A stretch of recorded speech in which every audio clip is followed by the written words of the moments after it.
Hi, I'm Madison Napper, and this is my Growth and Development Impress Me project for HKR 2300. Throughout this video, you will see some of my infant milestones as well as some of my motor development. I also dedicated a section to Erikson's psychosocial stages throughout my life.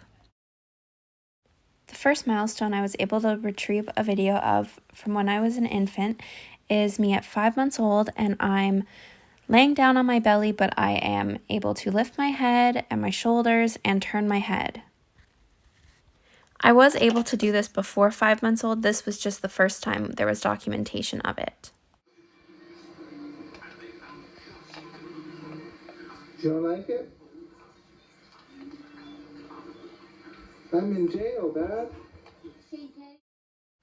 The next video is me at 5 months old, and I'm sitting unsupported in my playpen.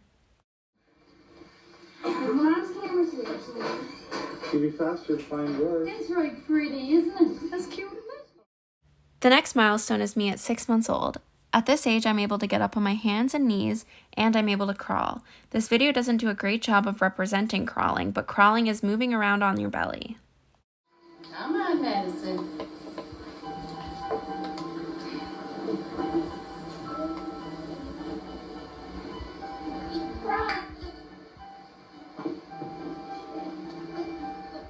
The next milestone is me at 7 months old.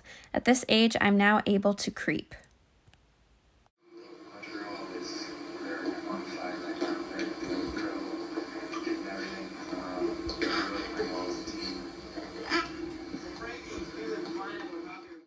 The next milestone is pulling myself up with furniture and cruising. This happened at 8 months old for me, and similar to crawling, there wasn't many videos of me actually cruising, but this video demonstrates me pulling myself up with the furniture and moving a little bit. Home of the children's first campaign.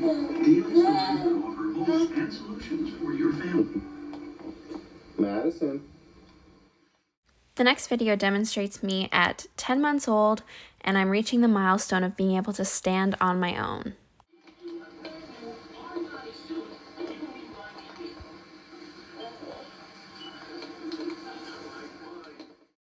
The next milestone was a very exciting milestone. At 11 months old, I was finally able to walk all by myself.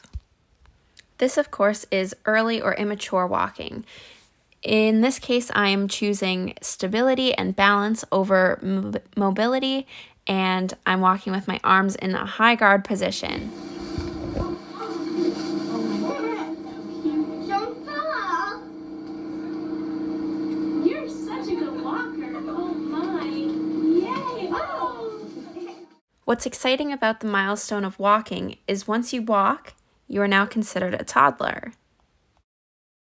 Moving on from my infant milestones, this is some evidence on the development of my grasping and reaching abilities. In this next video, what you're going to see is a stage called pre-reaching. This is typically meaningless reaching, however, it will help with future locomotion. Close to morale.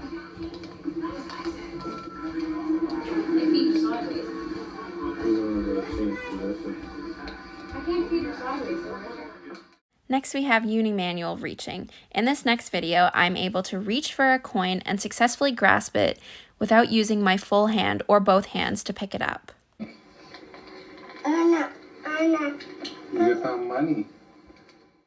Finally, in the development of my reaching and grasping, I'm now able to determine which type of grasp is best based on the size of the object I'm reaching and grasping for. You will see that I will pick up the milk with both hands because it's larger, and the cookie with one hand, where a unimanual grip is better because the object is smaller. 26. Have 26. Careful. Have one cookie and give 2 to Santa.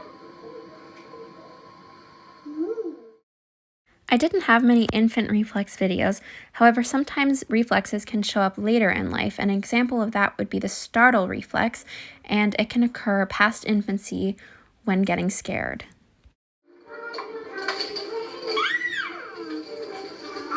You're scared, Goofy. Erikson's psychosocial stages can also be demonstrated during various points in my life. The first stage is basic trust versus mistrust. From birth to 1 year, there was a frequent source of food and there was lots of comfort. This led me to form basic trust. The second stage is autonomy versus shame and doubt. This occurred from 1 to 3 years, and the main goal is to learn autonomy but stay within social convention. This next video I have is me coloring myself with marker. Parents did not scold me for making this mess, which allowed me to comfortably explore my own autonomy rather than feeling shame towards exploring.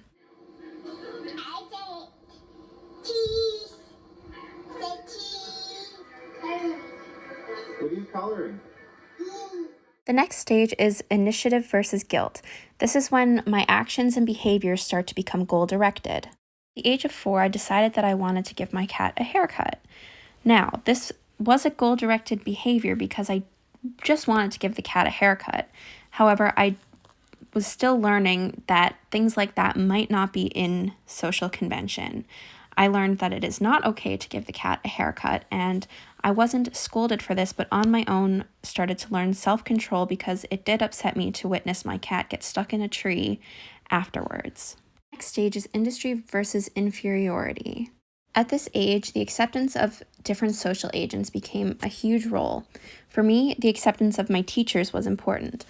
I worked very hard to improve my writing and reading skills so I could be the top of my class in those areas and to give me a higher standing or sense of belonging with my peers. The next stage is identity versus role confusion. This is the stage where I search for who I am and who I want to be. During this stage was when I decided that I wanted to pursue post-secondary. It was still highly important to me to maintain academic standing, and I also found core values such as my value for family. During this stage, I had a pretty good sense of who I wanted to be, so the answer of who I wanted to be was easy for me. Therefore, I was a well-behaved adolescent. The most recent stage that I have reached is stage 6, which is intimacy versus isolation. In this stage, I focus on responsibilities. I'm learning how to care for myself independently. I've taken on the responsibilities of having a job and being a full-time student. Focusing on relationships that are intimate and also friendships is also something I've began in this stage. I have a very strong sense of self-identity, so isolation isn't something I've really subjected myself to.